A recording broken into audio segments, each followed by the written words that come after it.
പിന്നെന്താ? എന്തുകൊണ്ടാണ് അങ്ങനെ പറയണേ? അതൊരു കഥയാണ്. ഒരു ദിവസം ഒരാന മാളങ്ങാടി കൂടെ നടന്നു വീണ്. അപ്പോൾ അങ്ങാടി തന്നെയുള്ള നമ്മുടെ പൗലോസറിൻ്റെ വീണ്ടുമ്പിൽ ഒരു വലിയ അമ്പഴങ്ങ മരമുണ്ട്. അതും വേണമെങ്കിൽ നിറച്ച അമ്പഴങ്ങയും. അപ്പോൾ ഈ ആനയെ അമ്പഴങ്ങ കണ്ടപ്പോൾ ആനയ്ക്ക് കൊതിയായി. അതിങ്ങനെ തുമ്പിക്കൈ വെച്ചിട്ട് കുറേ അമ്പഴങ്ങ എടുത്തിട്ട് അങ്ങോട്ട് വായിലിട്ട്. ഇത് കണ്ട പൗലോസറിന് ദേഷ്യം വന്നു. കാരണം പൗലോസറിൻ്റെ അച്ഛനടാൻ വെച്ചേക്കണ അമ്പഴങ്ങിന്. ആളെന്ത് ചെയ്ത് ഈ ആനെ തള്ളാനായിട്ട് കുറേ വടിയൊക്കെ എടുത്തിട്ട് ഒച്ചപ്പാടും ബഹളമൊക്കെ ആക്കിയിട്ട് ആനവലം മുഴങ്ങി അതും ബഹളമൊക്കെ ആക്കി ഓടി വന്നു. ഇത് കണ്ട് പേടിച്ച് ആന എന്ത് ചെയ്ത് ആ തിന്നമ്പഴങ്ങി അപ്പം തന്നെ അപ്പിട്ട് കളഞ്ഞു.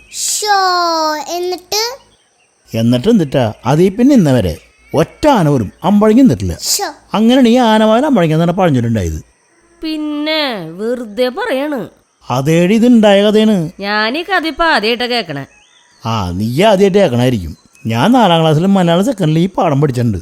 എനിക്കും അങ്ങനെ ഈ വൈക്കം മുഹമ്മദ് ബഷീറിൻ്റെ വീണ പൂവെന്ന് പറഞ്ഞ കൃതിയിൽ നിന്നാണ് ഇതെടുത്തേക്കണത്. അങ്ങനെയാണെങ്കിൽ ശരിയായിരിക്കും.